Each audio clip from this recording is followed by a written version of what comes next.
उनके पास सर्टिफिकेट देने का मोहर, वो मोहर मारते हैं। बोले मोहर मार गया हिंदू, मोहर मारा हिंदू नहीं है। बाबा हैं कथित शंकराचार्य अविमुक्तेश्वरानंद, और ये रुकने का नाम नहीं ले रहे हैं। पूरी कहानी में आरएसएस को घसीट रहे हैं। अभी इंद्रेश कुमार नाम के उनके एक संघ के प्रचारक हैं, एक एयरपोर्ट में हमसे मिल गए थे। उन्होंने कहा कि मैंने मुस्लिम मंच के माध्यम से 10 लाख हिंदू लड़कियों का विवाह मुसलमानों के घर में करा दिया। स्वामी अविमुक्तेश्वरानंद जी द्वारा दिया गया बयान पूर्णतया असत्य, असंवैधानिक एवं अमानवीय है। कौन कह रहा है? स्वामी अविमुक्तेश्वरानंद कह रहे हैं। ये लखनऊ गए स्वामी जी कि हम योगी को साबित कर देंगे वो हिंदू नहीं है। इनके कार्यक्रम में 5000 वहां पर लोग पहुंचने थे, 500 आदमी नहीं पहुंचे। बाबा अगर पैदल निकल जाए हाँ। रोड पर तो शायद वो गेरुआ वस्त्र के सम्मान में कुछ लोग आ जाएंगे सामने। बाई फेस लोग आपको पहचानेंगे, आप शंकराचार्य हैं, इस मठ के हैं। बहुत मुश्किल है कि ऐसा हो। अगर योगी आदित्यनाथ हर जिले में जाकर के समन्वय बैठक कर रहे हैं, सरसंघचालक मोहन भागवत से मिल रहे हैं, तो फिर परेशानी किसको हो रही है? परेशानी अखिलेश यादव को हो रही है और परेशानी स्वामी अविमुक्तेश्वरानंद को हो रही है। उनका कहना है कि योगी हिंदू हैं कि नहीं हैं, योगी गोरक्षा करते हैं कि नहीं करते हैं, उत्तर प्रदेश की सरकार काम करती है कि नहीं करती है, ये सब मैं बताऊंगा। उनके पास सर्टिफिकेट देने का मोहर, वो मोहर मारते हैं। बोले मोहर मार गया हिंदू, मोहर मारा हिंदू नहीं है।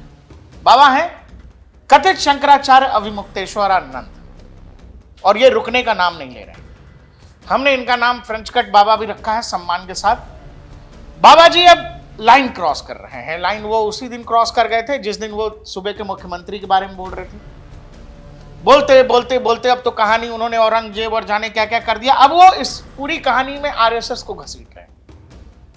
वो ये कह रहे हैं, और संघ के एक बड़े नेता का नाम लेते हुए, इंद्रेश कुमार, आपने इनको जरूर देखा होगा, इनका नाम लेते हुए ये कह दिया है अब बाबा जी ने कि संघ तो जो है 10 लाख हिंदू बच्चियों की शादी मुसलमानों से करवा रहा है।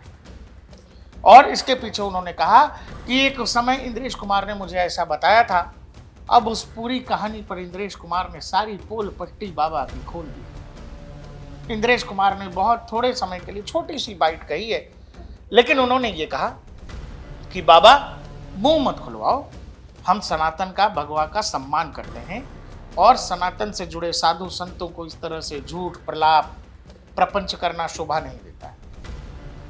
एक शंकराचार्य जिनको कहना है कि हम ही शंकराचार्य हैं, जो हैं हम ही हैं, जो मामला कोर्ट तक में अटका हुआ है, जो व्यक्ति माघ मेले में जाने क्या करने की इच्छा रखता था और क्या करते करते वो वहां पर आमरण अनशन सब पर बैठ गया और बाद में खुद उठकर चला भी गया, बोला कि योगी नहीं आएंगे तो मैं ऐसा करूंगा वैसा करूंगा, कोई भी नहीं गया। बाद में 40 दिन 80 दिन, अब तो पूरे उत्तर प्रदेश की परिक्रमा से जुड़ा हुआ मामला भी सामने आ रहा है। गोरखपुर से शुरू होगा, गोरखपुर में खत्म होगा, और इसी में बाबा अब संघ को भी लपेट रहे हैं।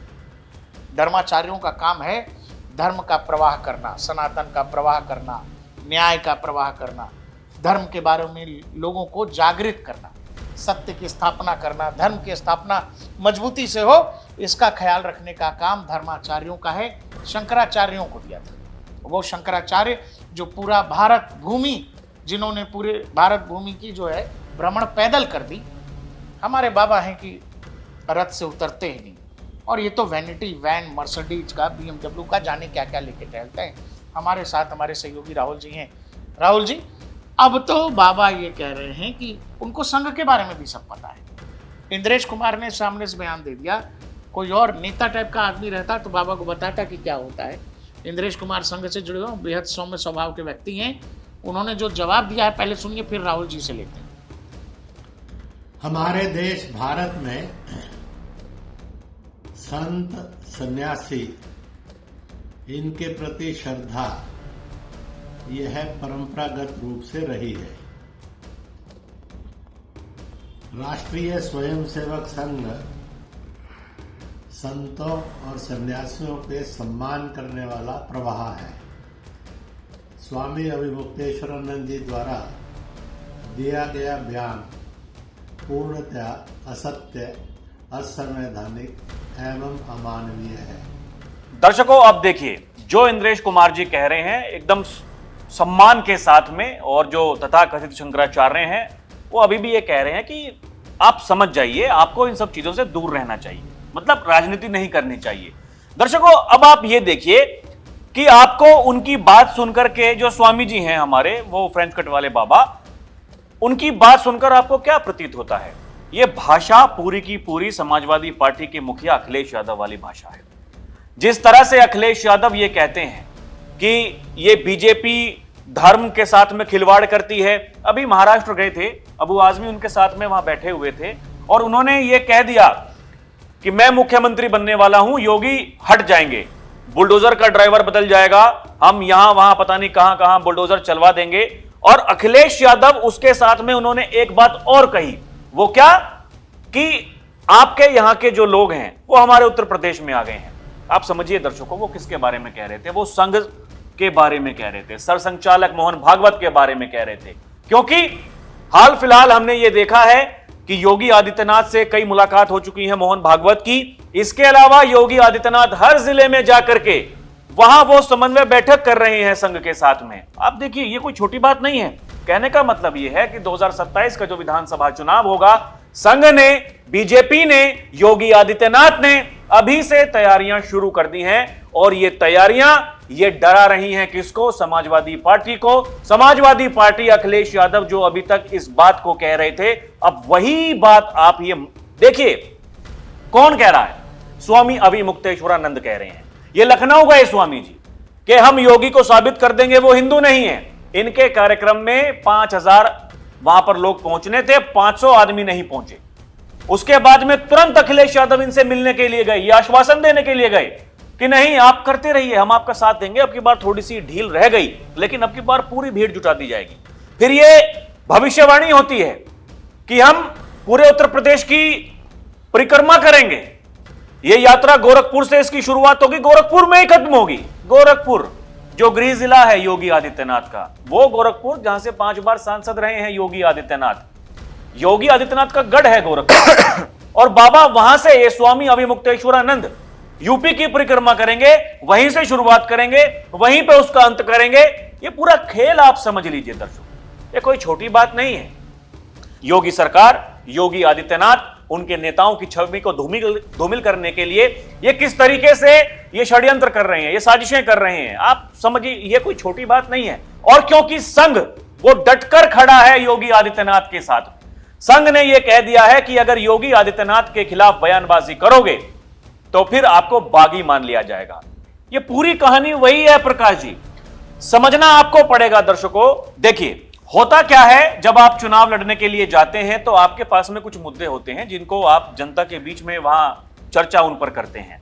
आपको यह बताना पड़ता है कि जब हमारी सरकार थी तो हमने क्या किया था, अब हम सरकार में नहीं है तो हम क्या करेंगे। इनके पास में बताने के लिए कुछ है नहीं समाजवादी पार्टी के पास में। ये वही जो कांग्रेस पार्टी काम करती है, हिट एंड रन, वही काम फिलहाल समाजवादी पार्टी करती हुई उत्तर प्रदेश में दिखाई दे रही है। और ये योगी कह चुके हैं कि जैसा हाल वो बिहार में राजद और कांग्रेस का हुआ, ठीक वैसा ही यहां 27 में सपा और कांग्रेस का होने वाला है। आप इस बात को मान करके चलिए। लोग 2024 का चुनाव बार बार याद दिलाते हैं, कहते हैं कि समाजवादी पार्टी जीत गई थी। 2024 के चुनाव में बीजेपी ने बहुतेरी गलतियां की हैं, वो गलतियां दोहराने का समय अब नहीं है। आप इस बात को समझिए दर्शकों कि अभी तक, जब से माघ मेले में वो जो शंकराचार्य जी हैं उन्होंने वहां जो ड्रामेबाजी करने की शुरुआत करी, क्या बीजेपी के किसी बड़े नेता का उस पर कोई बयान आया क्या? और वो ड्रामेबाजी ही था दोस्त। इसको कहीं से लोगों के अरे अरे बाबा का सम्मान, भाई आप ये बताओ, एक जिम्मेवार नागरिक, बाबा बाबा छोड़ दो तो खैर ऊपर की चीज है, एक जिम्मेदार नागरिक का क्या काम है? सामान्य काम, व्यवस्था को बना के रखना, नियम का पालन करना, कि नहीं हम व्यवस्था तोड़ देंगे, हम बैरिकेडिंग तोड़ देंगे, हम आग लगा देंगे, हम तबाही मचा देंगे, हम बाबा हैं। अरे बाबा हैं तो धर्म का काम करिए, धर्म का प्रचार करिए, धर्म की स्थापना करिए कि अव्यवस्था फैलाएंगे। जहां करोड़ों लोग आए हैं और जहां लोगों के आने जाने सबके लिए अलग अलग मार्गों की व्यवस्था है, आप उन मार्गों में व्यवधान डाल रहे हैं। पुलिस वाले आपको समझा रहे हैं कि बाबा जी प्लीज मत ऐसा करिए। बाबा जी 50 मीटर चलना था बाबा जी को, बाबा जी बोले हम रथ से उतरेंगे, पालकी से उतरेंगे। माघ मेले में कोई शाही स्नान नहीं होता है, कोई भी नहीं होता है। और अकेले यही बाबा नहीं थे, इस देश में करोड़ों साधु संत हैं। जो सब माघ मेले में पहुंचे थे, बाकी तमाम शंकराचार्य भी पहुंचे थे, किसी ने कोई ड्रामा नहीं किया। 22 करोड़ श्रद्धालु पहुंचे थे सब वहां। लोग वही कह रहे थे कि भाई इसमें कोई शाही स्नान थोड़ी होता है, और शाही स्नान जब होता है तो आम लोगों के लिए स्नान रोक दिया जाता है, मतलब एक नई फिर प्रथा, उन्हीं के लिए होता हाँ एक नई प्रथा इनको वहां पर उसकी शुरुआत करनी है। थी। आपको स्पेशल इंतजाम चाहिए, हाँ, आप वीआईपी VIP प्रोटोकॉल ट्रीटमेंट चाहिए, और उसी वीआईपी प्रोटोकॉल के लिए आपने छाती पीटी थी महाकुंभ के दौरान, जब वो भगदड़ वहां पर मची थी, वहां लोगों की जान गई थी श्रद्धालुओं की, तब आप ही ने कहा था कि योगी आदित्यनाथ को इस्तीफा दे देना चाहिए। आज आप ही ये कह रहे हैं कि योगी आदित्यनाथ को इस्तीफा फिर कह रहे हैं देने के लिए, क्योंकि वीआईपी प्रोटोकॉल नहीं दिया उस समय, क्योंकि वीआईपी प्रोटोकॉल दिया था जिसकी वजह से आपने कहा कि भगदड़ मच गई। ये दर्शकों, छोटा बच्चा भी इस बात को समझता है कि क्या हो रहा है इस प्रदेश में, क्या हो रहा है, ये ठीक लोग है, क्या करने कंबल की ओढ़ के तैयारी घी कर पी रहे रहे हैं। हैं, कोई दिक्कत नहीं है, पीजिए घी, पीने में दिक्कत नहीं है। और एक और बड़ी बात है बाबा उसमें, अगर पैदल निकल जाए हाँ। रोड पर तो शायद वो गेरुआ वस्त्र के सम्मान में कुछ लोग आ जाएंगे सामने, बाई फेस लोग आपको पहचानेंगे, आप शंकराचार्य हैं, इस मठ के हैं। बहुत मुश्किल है कि ऐसा हो। और सबसे बड़ी बात तो देखिए ये है ना कि ये साथ कौन लोग दे रहे हैं, इनके जो साथ में खड़े हुए दिखाई दे रहे हैं, आप सोशल मीडिया पर जाकर के देखिए, वो लोग जो दिन रात वो मोदी को गाली देते हैं, वो योगी को गाली देते हैं, वो संघ को गाली देते हैं, वो राम मंदिर पर भी भला बुरा कहते रहे, हाँ। वो काशी विश्वनाथ पर भला बुरा करते रहे, वो कहते रहे कि राम का अस्तित्व नहीं है। ये सब लोग कह रहे हैं कि नहीं नहीं यही ओरिजिनल है। हाँ, और वो एकदम डट कर के साथ में खड़े हैं, वो चाहे पार्टी के बड़े बड़े नेता हों या फिर जो उनके समर्थक हैं, जो ये सोशल मीडिया पर जिस तरीके से ये लोग एजेंडा चलाते हैं, ये प्रोपेगेंडा जो फैलाते हैं, या आप देखिए जा करके, हमारे बताने की बात नहीं, हम तो देख ही रहे हैं कि हो क्या रहा है। ये शुरुआत ये सनातन विरोधी साबित करने के लिए, जिस तरीके से इन्होंने मणिकर्णिका घाट पर विवाद करा, फिर ये माघ मेले में खड़े हो गए, तब से लगातार चल ही रहा है। पहले 40 दिन का समय दिया गया, फिर जो करना चाह रहे थे वो भी नहीं कर पाए, बड़े बड़े जो बयान दिए थे वो सब झूठे साबित हो गए। हो क्या रहा है उत्तर प्रदेश में, और अब संघ को भी क्यों घसीट रहे हैं इसमें?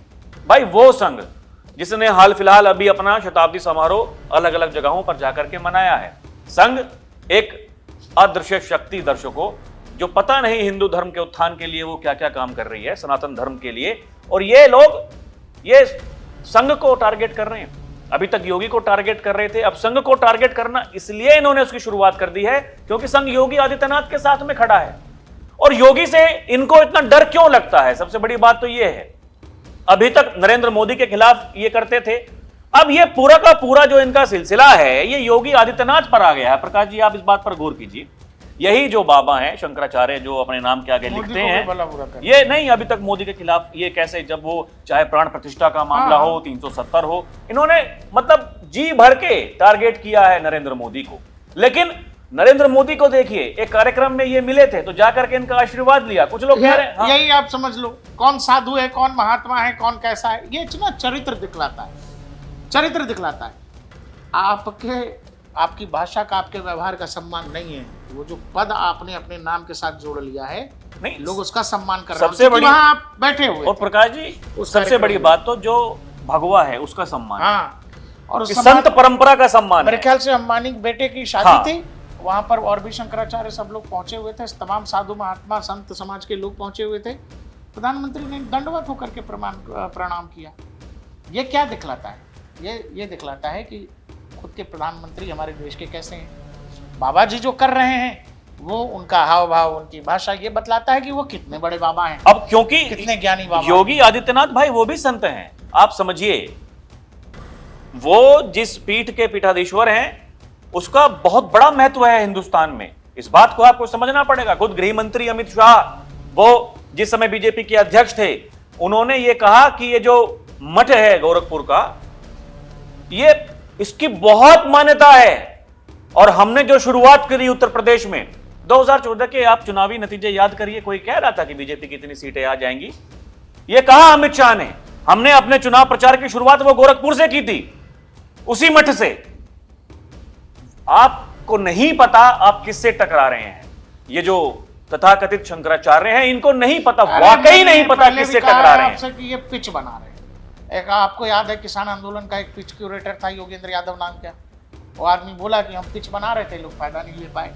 इस बार पिच बनाने का ठेका हमको लगता है बाबा जी ने लिया है। आगे चुनाव है 1 साल के बाद, बाबा जी पिच बना रहे हैं। और कुछ लोगों ने कहा कि बढ़िया, हमारे बैटिंग के हिसाब से या बॉलिंग जो भी ठीक मजबूत होगी उनकी, अगर बॉलिंग मजबूत है तो बॉलिंग के हिसाब से पिच बना दीजिए, हम बैटिंग करना चाहते तो बैटिंग के हिसाब से। बाबा पिच बना रहे हैं, 1 साल बाद चुनाव है और ये सारा ड्रामेबाजी उनको ये भी लगता है, क्योंकि हर बार हम आपको बताते हैं कि ये चुनाव वो चुनाव, हरियाणा, महाराष्ट्र, बिहार, संघ का क्या पीछे से रोल रहता है। उत्तर प्रदेश में उनको पता है कि संघ ने काम करना शुरू कर दिया है। और देखिए ना, ये बयानबाजी तो इनकी देखिए, इनको हर चीज पर बोलना है। जैसे नहीं, जो क्या होता है, पत्रकार जो भाई बड़े बड़े राजनेता हैं, कि इस मामले पर उन्होंने क्या बोला, वो तुरंत मीडिया वाले जाएंगे, एजेंसी वाले जाकर के वहां बयान सुनने के लिए कि अपना एक यूट्यूब चैनल, और बाबा को राजनेता बना दिया भाई। वहां पत्रकारों ने चले जाते हैं कि बाबा जी वहां गंगा जी में इफ्तार पार्टी कर रहे थे कुछ वहां शांति दूत, और वहां हड्डी चूस करके वहां फेंक दी गंगा जी में। तो ये इस पर क्या कहना चाहेंगे? बाबा ने कहा कि ये भी मतलब ये क्या गलती है? समझिए, ये सनातन धर्म के ये इतने बड़े धर्मगुरु हैं, कोई गलती, ये कह रहे हैं कि उससे क्या होगा, वहां जो क्रूज चल रहे हैं वो नहीं चलाने चाहिए, वाराणसी में, काशी में होटल नहीं बनाने चाहिए, टूरिज्म नहीं बढ़ना चाहिए, श्रद्धालु वहां पर नहीं आने चाहिए, कोई नया काम नहीं होना चाहिए। अरे तो बाबा जी फिर आप ये कई करोड़ की वैनिटी वैन में क्यों घूम रहे हैं? नहीं चलना चाहिए तो पैदल ही चलना चाहिए। जब कुछ नया काम होना ही नहीं चाहिए, हमें समय के साथ में बदलना ही नहीं चाहिए, तो फिर आप ये वैनिटी वैन में क्यों घूम रहे हैं? क्या मतलब है इसका? हवाई जहाज में क्यों चलते हैं? पैदल चलो बाबा, पैदल चलो। शंकराचार्य जी ने तो पूरा देश भ्रमण कर लिया था धर्म की स्थापना के लिए। अगर ऐसे ही लकीर के फकीर बन के रहना है सबको, समय के साथ में आगे बढ़ना ही नहीं है, इनको हर चीज से दिक्कत है। ये कहते हैं कि भाई यहां उत्तर प्रदेश में शराब बिकवा रहे हैं। अरे अगर वो सरकार बिकवा रही है तो सरकार की समझ है, उससे राजस्व बढ़ रहा है, आपको यह बात समझनी पड़ेगी। बिहार में कहते हैं कि शराब बंदी है, तो वहां के लोग शराब नहीं पी रहे हैं क्या? जिसको तिगड़म करना है, जुगाड़ करना है, इधर उधर से वो कर ही लेता है। आप इस बात को समझिए दर्शकों। लेकिन वो सरकार का दिमाग है, उस तरीके से अगर वो काम कर रहे हैं, वो अपनी अर्थव्यवस्था को आगे बढ़ा रहे हैं। बीते वर्ष 2025 में उत्तर प्रदेश टूरिज्म में नंबर 1 पर रहा दर्शकों, और पूरे विश्व में 4थे नंबर पर। आप ये बताइए, उत्तर प्रदेश में घूमने के लिए ऐसा क्या है? क्या है आप बताइए? अयोध्या का राम मंदिर है, मथुरा वृंदावन है, काशी है, वहां लोग श्रद्धा से जा रहे हैं। महाकुंभ हुआ, लोग वहां 65 करोड़ से ज्यादा श्रद्धालु वहां पहुंच गए। तो ये उससे क्या हुआ? उससे टूरिज्म बढ़ा, उससे अर्थव्यवस्था मजबूत हुई उत्तर प्रदेश की। यही है वो ताकत। निवेश यहां लोग करने को तैयार हैं, लेकिन ये वो लोग हैं जो हमेशा ऐसे पकड़ करके पीछे खींचने वाले लोग नहीं होते दर्शकों। कोई आगे बढ़ने की कोशिश करता है तो फिर उसकी टांग खींचने वाले जो लोग होते हैं, क्योंकि इन्हें वास्तविकता से कोई मतलब नहीं, कुछ लेना देना नहीं। कुछ भी अच्छा काम होगा जो राष्ट्र के हित में होगा, वो इन्हें बुरा लगेगा। माघ मेले में गए लोग, वहां किसी ने किसी से कोई जात नहीं पूछी, कौन ठाकुर कौन ब्राह्मण। तो और ये जो सामने बैठे हुए लोग हैं, ये तो पत्रकारों से जात पूछते हैं, तो हर व्यक्ति से जात पूछते हैं। ये तो चाहते ही है देश ये जातियों में बटा रहे, क्योंकि पहले इन्होंने धर्म के आधार पर बांट दिया, अब ये जाति के आधार पर बांटना चाहते हैं। इनकी राजनीति वही है, और इनकी राजनीति को आगे कौन बढ़ा रहा है? वो स्वामी अविमुक्तेश्वरानंद आगे बढ़ाते हुए दिखाई दे रहे हैं दर्शकों। क्योंकि आप, मैं कहता हूं, भाषा आप देख लीजिए, अखिलेश यादव जो बयान दे रहे हैं आप उनको देख लीजिए, और एक तरफ जो स्वामी अविमुक्तेश्वरानंद बयान दे रहे हैं उनको देख लीजिए। संघ अगर उत्तर प्रदेश में काम कर रहा है, संघ अगर यह कह रहा है कि हम योगी के साथ में हैं, अगर योगी आदित्यनाथ हर जिले में जाकर के समन्वय बैठक कर रहे हैं, सरसंघचालक मोहन भागवत से मिल रहे हैं, तो फिर परेशानी किसको हो रही है? परेशानी अखिलेश यादव को हो रही है, और परेशानी स्वामी अविमुक्तेश्वरानंद को हो रही है।